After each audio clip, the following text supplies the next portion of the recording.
All right, I'm just talking to a camera because look, when I turn this around, look what I'm looking at. An unfinished painted garage wall. Yeah, that's what I'm looking at. What's going on, guys? Welcome back to the channel. My name's Michael. For some of you that don't know, I own this 2016 Focus ST big turbo, and here are 7 mods that you need in order to make the same amount of power as I'm making. First, or not first, but it doesn't matter what order you get them in, you'll just need to get this access port right here from Cobb. That way you can tune the car after getting all these other mods. So an access port, you need an air intake, which this really isn't that big of a deal because the stock one, I was told or see in forums that it's relatively pretty decent at air temps and everything. Just maybe get a better filter with your stock intake system.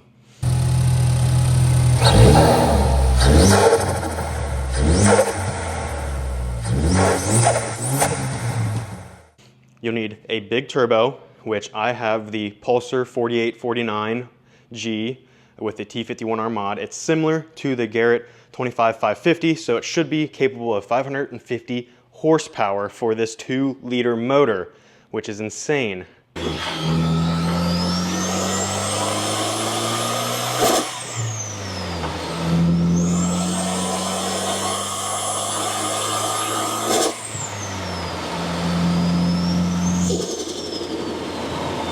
All right, guys, I'm gonna interrupt this video because 85 to 90% of you that click on this are not subscribed. So if you could, please help support the channel. Click that subscribe button, click that like, click a comment, whatever you want, whether it's hate or not. Emily, my wife in the house, really hates the hate comments, but I don't care.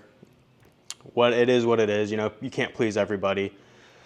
But also hit that share to a friend, family member that you think would also enjoy this content, and hit the subscribe button to help grow this channel.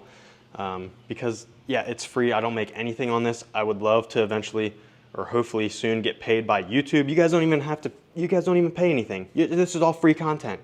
We're going to go back into the video. Hopefully you guys like it. Please, like I said, hit that subscribe button. But once you get to 400 horsepower in these cars, the motors start to, you know, leave the chat. So then you'll need to start upgrading the internals of the motor, which I don't plan on doing right now because it's my daily driver, it's my commuter.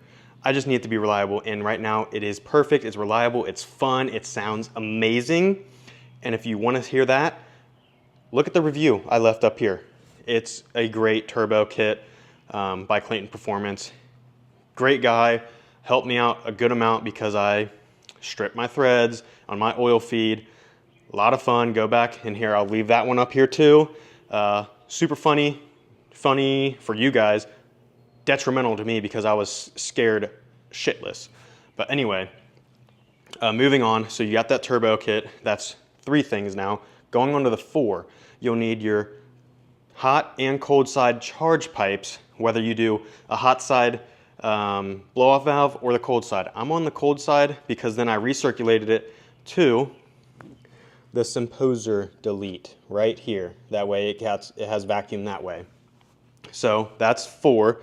Now 5, the charge pipe's got to go somewhere, and they go to your intercooler. This is my Garrett intercooler. A lot of people go Depot Racing because you can get like the Monster, which is like, I want to say like 5-inch or maybe 7-inch. I don't know. It's a gigantic intercooler that people are getting. But yeah, this one still does the job. The ambient air temps that I get on a cold day is lower than the temperature outside, but on a hot day, it's like max 10 degrees hotter than it is outside. So if it's 70 degrees out, it might get up to 80 for the intercooler air and the charge, or the air going to the motor. Geez, old Pete's stroke. Whew.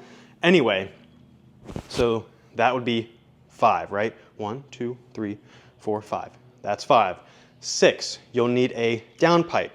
I am running a catless Whoosh Motorsport downpipe. That being said, with it being catless, technically it's not legal and emissions and all of that, but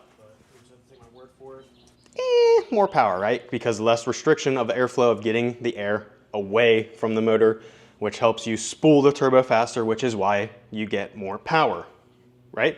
So, however, if I would have done this from the start, like if you guys are doing this from the start, I would look into a catted high flow downpipe.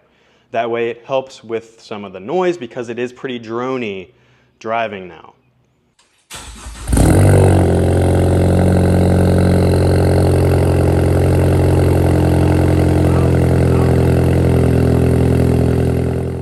And I'll have some sound clips in here to show you guys what I mean. So yeah. You'll also need a defouler. Not a big deal, but if you're going to get the downpipe, consider this part of the purchase. A defouler will help with a code that's going to happen because of the airflow and everything. So it needs to be pulled away from the insertion point of the downpipe to allow less air to go through it, because then it's going to say something's wrong there. But once you get the defouler, it's worked for me, and I've had it on for about 400 miles now. So, and another reason why you need it, the people that code or send you tunes to your car, they can't tune that out anymore because of the EPA. However, maybe now, because, you know, EPA regulations seem to be easing off a little bit, maybe that won't be a thing anymore. I don't know, we'll see. And then after you hit your downpipe, you're gonna need an exhaust. And I'm running the AWE Track Edition exhaust. I absolutely love the AWE Track exhaust, because when it was stock and just had the exhaust, it sounded amazing. Hardly had any drone, sounded way better. Personally, I think it sounded way better than the Roush exhaust that my buddy had on his white Focus. I wish I had videos of that still, but I don't. So.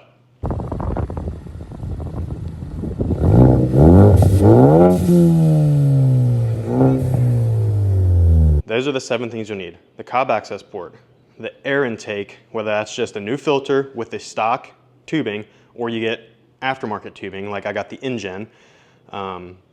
3 would be the big turbo going to your charge pipes, the hot side underneath, and then the cold side that goes up into your throttle body right there. And then you'll need your intercooler. So that's 5. And then once it goes into the motor, back to the turbo, and trying to exit the vehicle or the motor, you'll have your downpipe.